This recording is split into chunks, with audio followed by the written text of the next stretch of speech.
अब ये क्वेश्चन क्या कह रहा है, इस क्वेश्चन को ध्यान से समझेंगे। इस क्वेश्चन को जो है अर्णव ने भेजा है, जेई की तैयारी कर रहे हैं, चंडीगढ़ से हैं।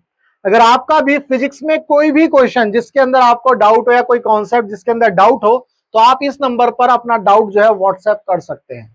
चलिए क्वेश्चन क्या कह रहा है, a body is projected with velocity u1 from the point A, at the same time another body is projected vertically upward with the velocity u2 from the point B. यहां पर ये जो है पॉइंट ए है आपका, इस ए point से एक ऑब्जेक्ट को जो है प्रोजेक्ट किया गया है u1 वेलोसिटी से, और बी से दूसरी ऑब्जेक्ट है जिसको u2 वेलोसिटी से जो है वर्टिकली अपवर्ड प्रोजेक्ट किया गया है।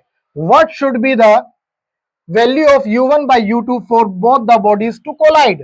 कोलिजन की कंडीशन है भाई, कोलिजन होगा इन दोनों के बीच में, और ये बोला जा रहा है कि u1 और u2 के बीच में क्या रिलेशन होगा। ठीक है, तो सबसे पहले हम प्रोजेक्टाइल मोशन के अंदर हम ये जानते हैं कि जो एक्सीलरेशन होता है हॉरिजॉन्टल डायरेक्शन में वो क्या होता है, जीरो होता है। अगर हॉरिजॉन्टल डायरेक्शन में एक्सीलरेशन जीरो होता है तो जो वेलोसिटी होती है हॉरिजॉन्टल डायरेक्शन में वो क्या होती है, कांस्टेंट होती है, ये आपको पता है। अब प्रोजेक्टाइल मोशन के अंदर एक्सीलरेशन इन वर्टिकल डायरेक्शन वो क्या होता है, वो होता है आपका जी के इक्वल। तो जो वेलोसिटी होती है वर्टिकल डायरेक्शन में वो चेंज होती रहती है, ये भी आपको पता है। ठीक है जी। अब चूंकि इस केस में कोलिजन हो रहा है, इस केस में कोलिजन हो रहा है, जब कोलिजन होगा तो दोनों जो है सेम टाइम ट्रेवल करेंगी, दोनों जो है सेम टाइम ट्रेवल करेंगी। क्या इसमें कोई दिक्कत है जी? नहीं, इसमें कोई दिक्कत नहीं है, दोनों जो है सेम टाइम ट्रेवल करेंगे। ये प्रोजेक्टाइल मोशन का छोटा छोटा कॉन्सेप्ट है, और ये कोलिजन का है। जब दोनों ऑब्जेक्ट के बीच में कोलिजन होगा तो दोनों सेम टाइम में कोलाइड करेंगी। ठीक है, तो जो u1 है, अगर हम देखें तो u1 की जो वेलोसिटी है हॉरिजॉन्टल वेलोसिटी वो क्या होगी जी, u1 cos 60, और जो वर्टिकल वेलोसिटी होगी वो कितनी हो जाएगी, u1 sin 60। अब जैसा कि अभी हमने देखा हॉरिजॉन्टल डायरेक्शन में कोई एक्सीलरेशन नहीं होता तो वेलोसिटी में कोई चेंज नहीं होता, तो उसको तो कुछ करने की जरूरत है ही नहीं। अब सिर्फ और सिर्फ वर्टिकल डायरेक्शन में अगर हम देखें, जब कोलिजन होगा तो वर्टिकल डायरेक्शन में ही जो है हम कोई रिलेशन देख सकते हैं जिससे हम ये फाइंड आउट कर सके u1 बाई u2 क्या होगा। ठीक है, तो कैसे करेंगे, लेट्स से कि जो हमारे पास इक्वेशन है v is equal to u plus at वाली इक्वेशन, इसको सॉल्व करेंगे, इसको यूज करेंगे। तो पहले अगर मैं फर्स्ट पार्टिकल की बात करूं जो a से प्रोजेक्ट करी है, जब कोलिजन हो जाएगा, जब कोलिजन होगा तो वर्टिकल डायरेक्शन की वेलोसिटी क्या हो गई, जीरो मान लेते हैं भाई, ये जीरो हो जाएगी क्योंकि कोलिजन के बाद कोई वेलोसिटी नहीं होगी, तो जीरो हो गई फाइनल वेलोसिटी। फर्स्ट पार्टिकल की इनिशियल वेलोसिटी कितनी है, u1 साइन 60 डिग्री, प्लस ए की जगह माइनस जी, और टाइम लगेगा सेम t।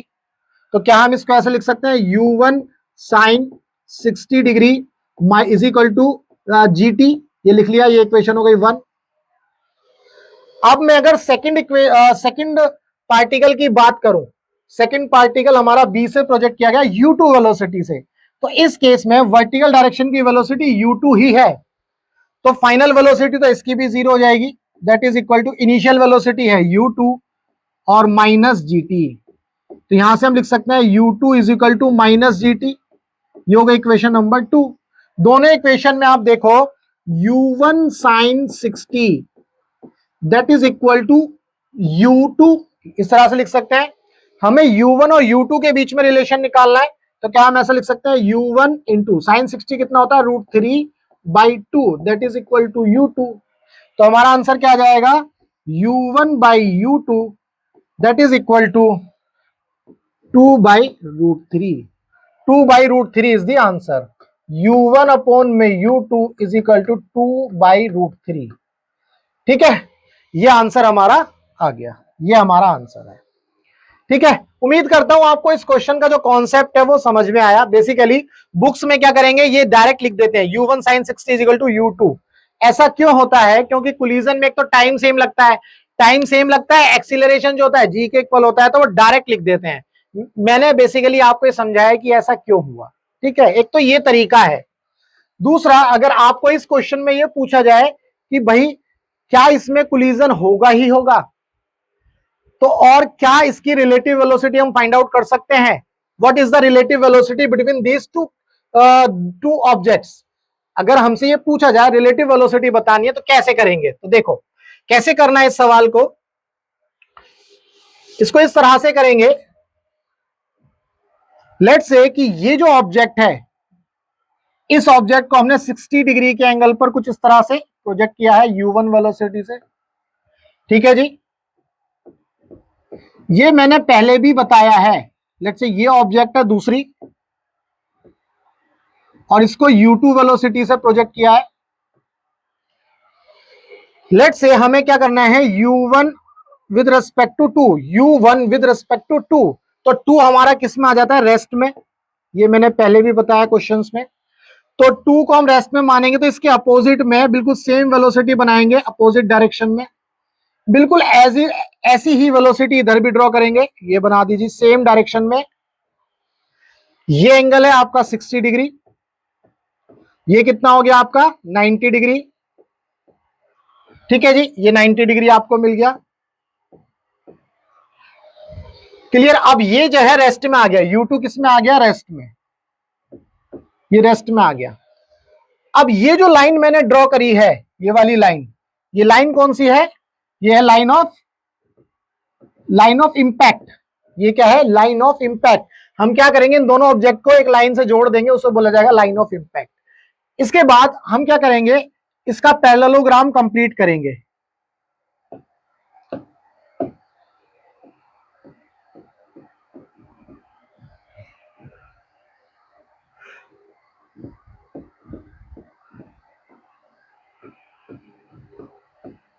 ये पैरेललोग्राम हमने कंप्लीट किया, तो ये हमें क्या मिला, इसका रिजल्टेंट